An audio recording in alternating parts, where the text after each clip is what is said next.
Minister Roosevelt Skerrit was sworn into office for a fourth consecutive term on Saturday, the 7th of December, after leading the ruling Dominica Labour Party, the DLP, to victory at general elections on the 6th of December. The DLP was returned to power with a greater majority, winning 18 of the 21 seats in Dominica's National Assembly. I, Roosevelt Skerrit, do swear. I, Roosevelt Skerrit, do swear that I will faithfully execute the office of Prime Minister without fear or favor, affection or ill will. The CARICOM, Commonwealth and OAS teams, which observed the elections, said that the results reflected the will of the voters who cast ballots in the polls. In separate news conferences on Saturday, the 7th of December, the election observation missions noted that while there had been concerns about pre-elections violence, that did not prevent people from peacefully casting their ballots in support of either the DLP or the main opposition United Workers' Party, the UWP. The initial assessment of the election day activities by the mission is that voters were able to cast their ballots without intimidation or fear, and that the results of the 6 December 2019 general elections reflect the will of the people of the Commonwealth of Dominica.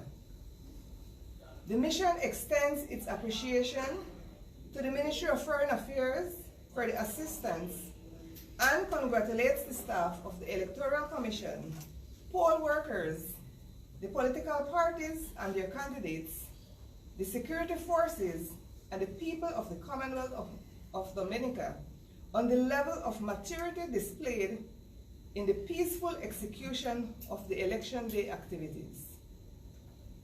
A full independent report will be prepared by the Chief of Mission for submission to the Secretary General of CARICOM, His Excellency Erwin LaRocque.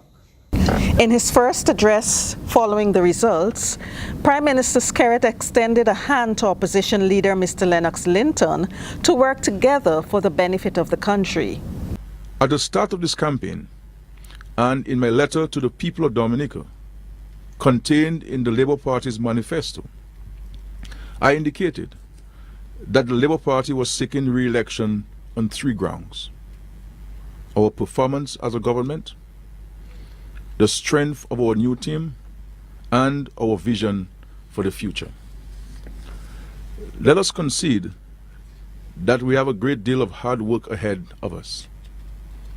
There is no doubt that there are now social rifts, economic damage, and reputational concerns which have to be addressed as a matter of urgency. This will be the first order of business of the new Labour Party government. In that regard, I will shortly be naming my cabinet so that we can immediately set out rebuilding from the reputational damage and repairing the hurts of the last few weeks.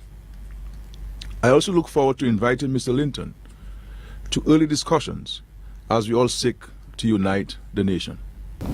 The UWP's parliamentary representation was reduced from 6 to 3.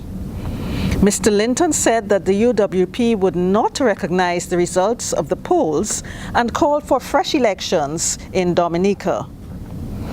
Prime Minister Skerrit maintained that Dominica has always had free and fair elections, and within the first 100 days of his new government, he would embark on the process of electoral reform.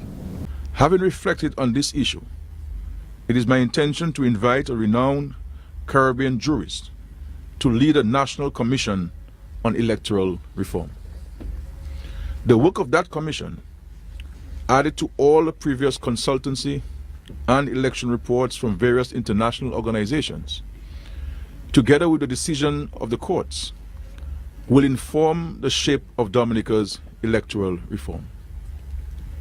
Public hearings will be held throughout the country, and all Dominicans will be able to appear before the Commission and give their views. Provision will be made for anonymous submissions, as well as for an open discussion forum on social media sites. These, my dear friends, constitute the priority agenda of the first 100 days of the new administration of the Dominica Labour Party. The Prime Minister said that his new cabinet would be sworn in on December 17th.